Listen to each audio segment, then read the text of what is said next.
BJP की केंद्रीय चुनाव समिति ने देर रात उम्मीदवारों के नाम पर मंथन किया। बैठक में पीएम मोदी समेत कई राज्यों के सीएम, गृह मंत्री अमित शाह और पार्टी अध्यक्ष जेपी नड्डा भी शामिल हुए। मिशन 370 की तैयारी में जुटी बीजेपी उम्मीदवारों के चयन को लेकर बेहद गंभीर है। शनिवार देर रात पार्टी ने बीजेपी मुख्यालय में केंद्रीय चुनाव समिति की बैठक की। बैठक में लगभग 150 उम्मीदवारों के नाम पर मुहर लगी है। उत्तर प्रदेश, बिहार, ओडिशा, राजस्थान, हरियाणा, महाराष्ट्र, गुजरात, पश्चिम बंगाल, केरल, कर्नाटक और आंध्र प्रदेश समेत कई अन्य राज्यों के उम्मीदवार शामिल हैं। बैठक में पीएम मोदी, गृह मंत्री अमित शाह और बीजेपी अध्यक्ष जेपी नड्डा समेत यूपी के सीएम योगी आदित्यनाथ, दोनों डिप्टी सीएम केशव प्रसाद मौर्य और ब्रजेश पाठक, प्रदेश अध्यक्ष भूपेंद्र चौधरी शामिल हुए। महाराष्ट्र के डिप्टी सीएम देवेंद्र फडणवीस और आंध्र प्रदेश बीजेपी अध्यक्ष डी पुरंदेश्वरी भी शामिल हुए। बीजेपी पार्लियामेंट्री बोर्ड सदस्य इकबाल सिंह लालपुरा के साथ साथ बीजेपी महिला मोर्चे की राष्ट्रीय अध्यक्ष वनीथी श्रीनिवासन भी बैठक में मौजूद रहीं। यूपी की 25 सीटों पर प्रत्याशियों के नाम तय हुए हैं। यूपी में बीजेपी अब तक 50 सीटों पर प्रत्याशियों के नाम का ऐलान कर चुकी है। 5 सीटें सहयोगियों के खाते में गई है।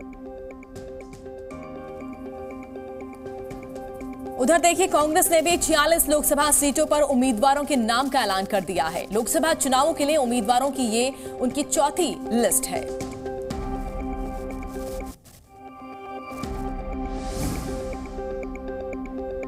लोकसभा चुनावों के लिए कांग्रेस भी बैठकों में लगातार मंथन कर रही है। पार्टी ने शनिवार को अपनी चौथी लिस्ट भी जारी कर दी। इस चौथी लिस्ट के साथ ही कांग्रेस ने 46 लोकसभा सीटों पर प्रत्याशियों के नाम का ऐलान कर दिया है। इनमें असम, अंडमान, छत्तीसगढ़, एमपी, महाराष्ट्र, मणिपुर, मिजोरम, राजस्थान, तमिलनाडु, यूपी, उत्तराखंड और पश्चिम बंगाल की सीटें शामिल हैं। पार्टी ने यूपी में वाराणसी से एक बार फिर अजय राय को पीएम मोदी के सामने उतारा है।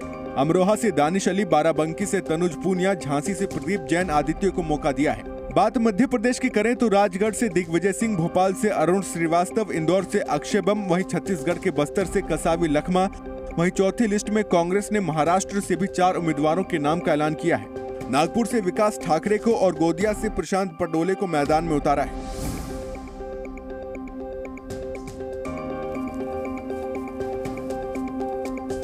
बिहार में सीटों के मंथन के बीच सियासी उथल पुथल का दौर जारी है। शनिवार को जेडीयू के कई नेताओं ने इस्तीफा दे दिया तो कुछ नेता जेडीयू में शामिल भी हुए, लेकिन इसे लेकर महागठबंधन भी परेशान हो गया है। बिहार में सीटों के बंटवारे का पेंच लगातार फंसता जा रहा है। एनडीए में टिकट कटने की नाराजगी इस्तीफे में तब्दील होती जा रही है। बिहार में 5 पूर्व विधायकों ने जेडीयू से इस्तीफा दिया। रुपौली से विधायक बीमा भारती ने इस्तीफा देकर आरजेडी का हाथ थाम लिया। इनके साथ साथ पूर्व विधायक राम निवास प्रसाद, अभय कुशवाहा, बोधगया से पूर्व विधायक अजय पासवान और पूर्व विधायक फराज फातमी ने भी जेडीयू से इस्तीफा दिया है। बीमा भारती ने मुख्यमंत्री नीतीश कुमार को चिट्ठी लिखकर इस्तीफा दिया है। बताया जा रहा है कि फ्लोर टेस्ट के दिन से ही बीमा भारती नाराज थी, क्योंकि उन्हें मंत्री पद की उम्मीद थी, लेकिन वो उन्हें नहीं मिला। अब आरजेडी उन्हें पूर्णिया सीट से उम्मीदवार बना सकती है। हालांकि जेडीयू से लोग सिर्फ जा ही नहीं रहे, आ भी रहे हैं। शनिवार को ही उपेंद्र कुशवाहा की पार्टी के प्रदेश अध्यक्ष और जीरादेई से पूर्व विधायक रमेश कुशवाहा ने जेडीयू का हाथ थाम लिया। रमेश कुशवाहा की पत्नी विजय लक्ष्मी जेडीयू के टिकट पर सीवान से दावेदार हो सकती हैं। इस बीच सूत्रों के हवाले से खबर आ रही है कि जेडीयू अपने उम्मीदवारों की लिस्ट आज जारी कर सकती है। इस लिस्ट में सभी 16 उम्मीदवारों के नाम हो सकते हैं। तो जेडीयू में कई विधायकों ने इस्तीफा दिया है, तो महागठबंधन की हालत भी कुछ ठीक नहीं है। गठबंधन में सीट बंटवारे को लेकर पहले से ही खींचतान चल रही है।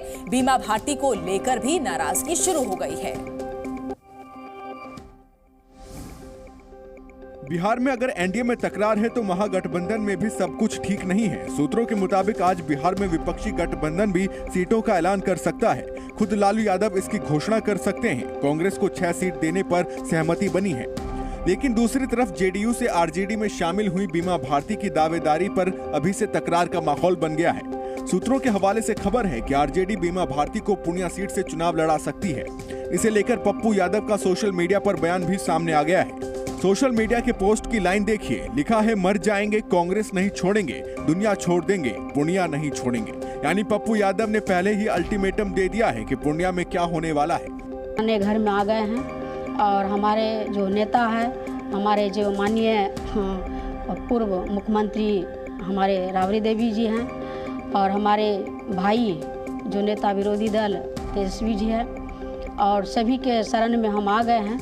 अब लगता है कि नहीं, अपने घर में हम सुरक्षित हैं और अच्छे से हैं। लोकसभा चुनाव से पहले हिमाचल प्रदेश में कांग्रेस को बड़ा झटका लगा है। कांग्रेस के 6 बागी और 3 निर्दलीय विधायक भारतीय जनता पार्टी में शामिल हो गए।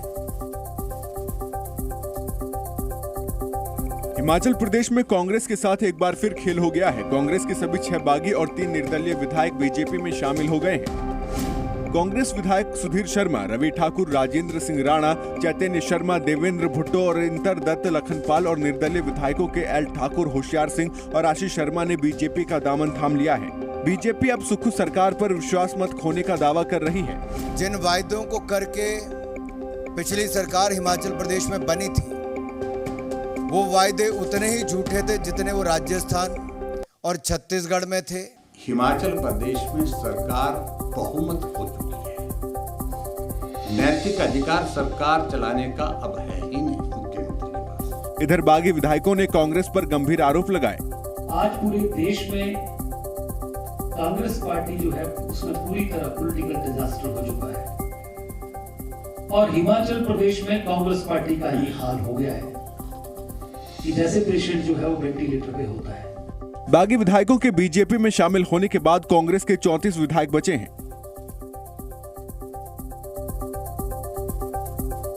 इधर गुजरात में भारतीय जनता पार्टी को बड़ा झटका लगा है। बीजेपी के 2 लोकसभा उम्मीदवारों ने चुनाव लड़ने से मना कर दिया है। ऐसे में बीजेपी के सामने दुविधा खड़ी हो गई है। लोकसभा चुनाव को लेकर सभी सियासी दल ने अपने उम्मीदवारों के नाम या तो घोषित कर दिए हैं या नामों को अंतिम रूप दे रहे हैं। इस बीच गुजरात में भारतीय जनता पार्टी के घोषित उम्मीदवार ने लोकसभा चुनाव न लड़ने का फैसला किया है। वडोदरा से बीजेपी उम्मीदवार रंजनबेन भट्ट और साबरकांठा से बीजेपी उम्मीदवार भीखाजी दूधाजी ठाकुर ने चुनाव लड़ने से इनकार कर दिया। वडोदरा से लगातार 2 बार सांसद रही रंजनबेन भट्ट ने निजी कारणों से चुनाव लड़ने से इनकार किया है।